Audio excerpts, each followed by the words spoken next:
कृष्ण तिमी मथुरा आयौ, कंसराजले देवकी बसु जेलमा थुन्या थियो। कृष्ण तिमी मथुरा आयौ, देवकीका छवै पुत्र कंसले मारिदियो।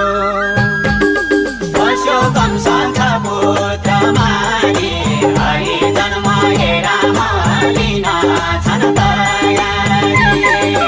बस्यो कंस छ पुत्र मारी, हरि जन्म राम लिन छन् तयारी। हरि जन्म राम लिन छन् तयारी।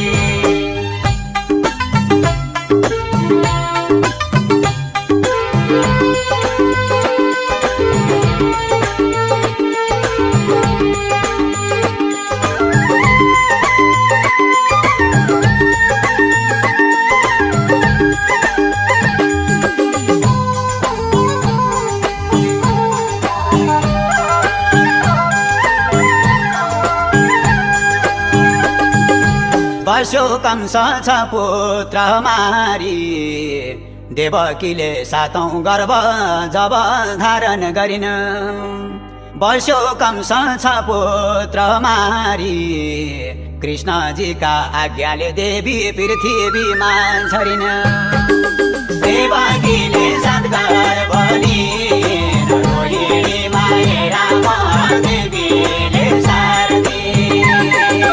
देवकीले सात गर्भ लिन्, रोहिणीमा राम देवीले सार्दिन्।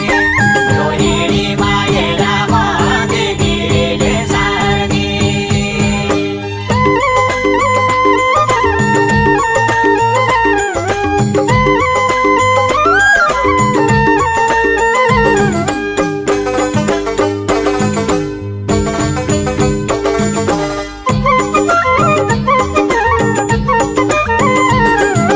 देवकीले सात गर्भ लिन्, आठौं गर्भ कृष्णजीको अब पालो आयो।